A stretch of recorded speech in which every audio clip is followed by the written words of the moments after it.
नमस्कार and welcome to ऑरोफियो in global code. दोस्तों, इसराइल और हमास का जो वॉर है इसको एक हफ्ते से ज़्यादा हो गया है और इसमें जो डेथ टोल है यानी कि जो रोज़ जो लोग मारे जा रहे हैं उनकी संख्या अगर आप लोग देखो तो वो डेली बढ़ते ही जा रही है। अभी तक ऐसा बताया जा रहा है कि 3000 या फिर इससे थोड़े से ज़्यादा लोग जो है इनकी डेथ हो चुकी है दोनों साइड का मिला के, जिसमें से अगर आप लोग देखो ना तो इसराइल के अराउंड 1400 लोग और इतने ही लगभग अगर आप लोग देखो तो हमास के भी जो लोग हैं, यानी कि हमास के लोग नहीं बल्कि पूरे ये जो गाजा स्ट्रिप है यहाँ पर रहने वाले जो लोग हैं उनकी डेथ हुई है। यहाँ से गाजा स्ट्रिप से हो सकता है थोड़ी ये जो नंबर ये ज्यादा हो, लेकिन ऑलमोस्ट जो डेथ टोल है दोनों तरफ से वो बराबर ही है, आप लोग ऐसा कह सकते हैं। और ये चीज अगर आप लोग देखो, आप लोग जानते भी होंगे इस चीज को कि पूरे वर्ल्ड जो है उसका अटेंशन अपनी ओर अट्रैक्ट की हुई है। आप लोग को पता होगा कि इंडिया के जो प्राइम मिनिस्टर मोदी जी, उनने शुरुआत में ही जब हमास ने अटैक किया था तभी अपना पूरा जो सपोर्ट है वो दे दिया था इसराइल को, और हमास का जो अटैक है उसको कंडेम भी किया था। और इसी की काफी ज्यादा आप लोग को ये भी पता होगा कि इसराइल ने तारीफ भी की थी। और हाल में ही इसराइल के जो एम्बेसडर है इंडिया में, जिनका नाम है नोर गिलोन, यहाँ पर आप लोग ये जो पिक्चर देख रहे हो स्क्रीन पे, ये जो शख्स है ये है ambassador of Israel in India, इनका नाम है नोर गिलोन। ये पिछले कुछ दिनों से काफी ज्यादा न्यूज में बने हुए हैं, आने वाले टाइम में भी हो सकता है काफी ज्यादा न्यूज में बने रहे, इसीलिए ये जो चेहरा है इसको आप लोग पहचान लो तो ही ज्यादा बेहतर होगा। और इनने पहले भी इंडिया की काफी ज्यादा तारीफ की थी, अपना जो सपोर्ट इंडिया ने दिया इसराइल को उसके लिए। और अभी एक बार फिर इनका जो स्टेटमेंट आया है वो काफी ज्यादा इंटरेस्टिंग है। इन्होंने ये कहा कि जिस तरीके का सपोर्ट, जिस तरीके की सॉलिडेरिटी इंडिया के लोगों द्वारा दिखाई गई है इसराइल को, ये वाकई में बहुत ज्यादा अप्रिशिएबल है। इनका कहना है कि बहुत से इंडियंस ऐसे हैं जो कि सोशल मीडिया पे कमेंट कर रहे हैं इस तरीके से कि वो वॉलंटियर करना चाहते हैं इसराइल की जो आर्मी है उसके अंदर हमास के खिलाफ लड़ने के लिए, यानी कि इसराइल को सपोर्ट करना चाहते हैं, खुद लड़ना चाहते हैं इसराइल की तरफ से हमास के अगेंस्ट में। यहाँ पर आप लोग देख सकते हो यही बात यहाँ पर पूरी लिखी हुई है। और इसको ये कहते हैं कि पॉलिटिकल सपोर्ट तो अलग चीज है, लेकिन जो लोगों का सपोर्ट है ये काफी ज्यादा इमोशनल है और काफी ज्यादा अमेजिंग है। उसके अलावा ये भी कहते हैं कि जो मोदी जी हैं इंडिया के जो प्राइम मिनिस्टर, ये कुछ उन लीडर्स में से है जिनने सबसे पहले इसराइल को जो अपना सपोर्ट है वो दिया था, इसीलिए ये बताते हैं कि ये काफी ज्यादा हमारे लिए प्लस पॉइंट है, इनका ऐसा कहना है। और हमारे लिए एक सॉलिडेरिटी की तरह, एक सपोर्ट की तरह।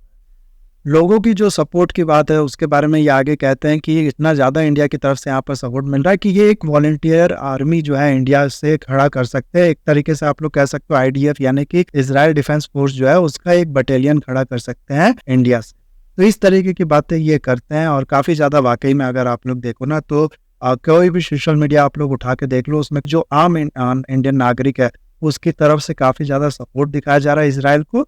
और ये चीज अगर आप लोग देखो एक कंप्लीट पॉलिटिकल शिफ्ट तो है ही, एक तरीके से आप लोग कह सकते हो कि इंडिया के जो लोग हैं उनके अंदर एक कॉन्फिडेंस भी डेवलप हुआ है कि हम लोग उसी को सपोर्ट करेंगे जो हमको सपोर्ट कर रहा है। अब हम लोग किसी तीसरी कंट्री से डर के कि अगर हम लोग नहीं सपोर्ट करेंगे फिलिस्तीन को या फिर हमास को तो जितनी भी मुस्लिम कंट्रीज है वो हमारे अगेंस्ट में हो जाएंगी। ये चीज अगर आप लोग देखो ना, ये डर, ये मेंटेलिटी कि हमारी मजबूरी हमें सपोर्ट करना है फिलिस्तीन को, ये धीरे धीरे ना सिर्फ पॉलिटिकल हमारी जो अथॉरिटीज है उनके अंदर से बल्कि हमारे जो लोग हैं उनके अंदर से भी ये जो सेंटिमेंट है, ये जो बिलीव है, ये खत्म हो चुका है। लेकिन ऑफ कोर्स कुछ लोग हैं जिनको आप लोग जानते भी होंगे कि उनके लिए ये नहीं मैटर करता कि सही क्या है गलत क्या है, किसने क्या गलत किया, किसने किसका मर्डर किया, वो खाली रिलीजन देख के जो सपोर्ट है लोग वो करते हैं। कंट्री से भी उनको मतलब नहीं, सही गलत से भी उनको मतलब नहीं, खाली वो पहली चीज देखते हैं कि रिलीजन कौन सा है, उसके बाद उस पार्टी को डिसाइड करते हैं कि सपोर्ट देना है कि नहीं। तो ऐसे लोग इंडिया में भी है काफ़ी ज़्यादा। आप लोग ने सुना होगा कि अलीगढ़ मुस्लिम यूनिवर्सिटी जो है उसके बाहर काफ़ी बड़ी बड़ी रैली जो है वो निकाली गई है फिलिस्तीन और हमास के सपोर्ट में। साथ ही साथ हाल में एक और न्यूज़ आई है कि हैदराबाद में भी कुछ इस तरीके की जो रैलियाँ है वो निकाली गई है। कई मुस्लिम लीडर्स अगर आप लोग देखो ना, आम मुस्लिम पर्सन इंडिया में भी अगर आप लोग देखो तो वो भी काफ़ी ज़्यादा सपोर्ट कर रहे हैं फिलिस्तीन के लोगों। फिलिस्तीन को तो सपोर्ट कर रहे हैं लेकिन एक भी बार हमास को ना कंडेम करके, हमास ने जो किया, आप लोगों को पता होगा कि छोटे छोटे बच्चों का जो बीएडिंग है वो किया है हमास ने। एक मैं न्यूज आर्टिकल पढ़ा था जिसमें एक प्रेग्नेंट वुमेन का जो पेट है वो चीर डाला था हमास के कुछ टेररिस्ट ने। तो इस तरीके के बहुत से ऐसे एक्ट जो कि सुनने मात्र से जो हमारे गूज़बम्स है वो आ जाते हैं, वो सब कंडक्ट किए गए हैं हमास के तरफ से। तो ये सब चीज को ना कंडेम करके ये मुस्लिम लीडर्स या फिर ये इंडिया के जो मुस्लिम्स है ये साफ अपनी जो आप लोग कह सकते हो इमेज है उसको पूरी तरीके से टार्निश कर रहे हैं। इतना हैवी मासकर के बाद भी इनके कान से जू ना रेंगना, ये आप लोग खुद ही देख सकते हो कि कितना ज्यादा गलत चीज है। खाली इन लोगों ने ये देख लिया कि ठीक है, अब इसराइल जो है उसने रिटेलिएट करना शुरू कर दिया। अब काफ़ी ज़्यादा जो हमास के लोग हैं वो मारे जा रहे हैं, तो पूरा मुस्लिम वर्ल्ड आप लोग कह सकते हो, पूरे इंडियन मुस्लिम्स हो गए, या फिर अगर आप लोग देखो ना तो फ्रांस में भी बहुत बड़ी-बड़ी जो रैलियाँ हैं वो निकाली गई हैं, जिसके बारे में काफ़ी ज़्यादा फ्रांस के जो लोग हैं वो ट्विटर पे कमेंट कर रहे हैं। ये ऐसा लग रहा है कि हमारी जो पूरी कंट्री है, ये लोग कह रहे हैं कि ऐसा लग रहा है कि हमारी जो पूरी कंट्री है वही हाईजैक हो चुकी है। और आने वाले टाइम में बहुत से कमेंट ऐसे हैं जो कि ये कह रहे हैं कि ये शो करता है कि एक बहुत बड़ा सिविल वॉर जो है वो फ्रांस में होने वाला है।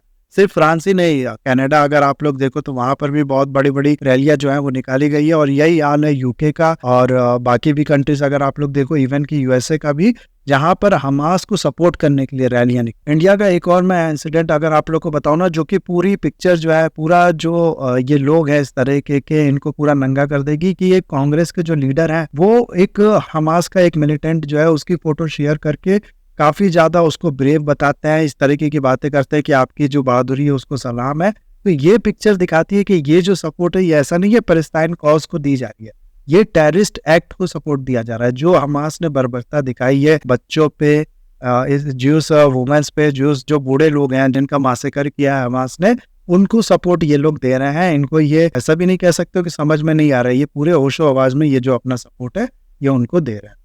साथ ही साथ अपनी कंट्री जो है, अपनी गवर्नमेंट जो है उसके खिलाफ जाके एक तरीके से आप लोग ये भी कह सकते हो, ये अपनी कंट्री की जो इमेज है as a weak country, as a divided country, वो भी शो कर रहे हैं। अब अगर आप लोग देखो ना तो इंडिया ने पहले कंप्लीटली सपोर्ट दिया था, लेकिन अभी अगर आप लोग देखो तो इंडिया थोड़ा बहुत बैकफुट नहीं कहूँगा मैं, थोड़ा बहुत अपना जो कोर्स करेक्शन है वो इंडिया ने करने की कोशिश की है। अब इंडिया पे क्या है कि एक तरीके का प्रेशर है, एक तो इसको जाहिर सी बात है पूरा जो अपनी फ्रेंडली कंट्रीज है जिसने इंडिया को सपोर्ट किया, जो अपने एलाई कंट्रीज है उसके साथ खड़ा होना है, यानी कि इसराइल के साथ खड़ा होना है। और दूसरा अगर आप लोग देखो ना तो साथ ही साथ इंडिया की जो इमेज है कि वो इंटरनेशनल रूल्स हो गया, इंटरनेशनल लॉज हो गए, इंटरनेशनल रेगुलेशन होता है, इन सब की रिस्पेक्ट करता है, इन सब के अगेंस्ट में कहीं नहीं जाता है। ये भी इमेज इंडिया को अपनी मेंटेन करनी है। इसीलिए पहले तो हमारे जो प्राइम मिनिस्टर है उन्होंने कम्प्लीटली सपोर्ट दिया था, इस तरीके की बातें की थी कि ये हमास ने जो किया ये गलत है, ये टेररिस्ट अटैक है। डायरेक्ट हमास का नाम नहीं लिया था, लेकिन टेररिस्ट अटैक इसको बताया था। और अभी भी इंडिया इस पॉइंट पे खड़ी है कि हमास जो है वो टेररिस्ट ग्रुप है।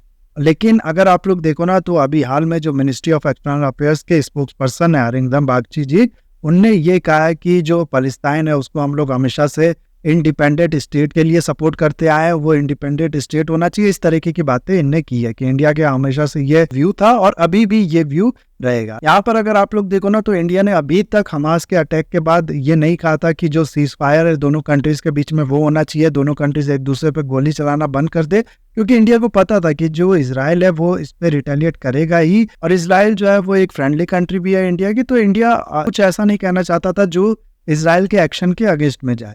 तो इंडिया ने ये नहीं कहा कि सीज फायर होना चाहिए, इजराइल को आप लोग कह सकते हो एक तरीके से सपोर्ट दिखाने के लिए, लेकिन चीज़ों को बैलेंस करने के लिए। और जाहिर सी बात है कि मुस्लिम कंट्रीज जो है उनके साथ भी हम लोग को अच्छे रिलेशन बना के रखना है। तो इन सब चीज़ों को देखते हुए अगर आप लोग देखो ना तो इंडिया ने ये बात भी कही है कि पैलेस्टाइन जो है वो एक इंडिपेंडेंट स्टेट होना चाहिए, जो कि ऑफकोर्स जो यूनाइटेड नेशन है वो भी कहता है।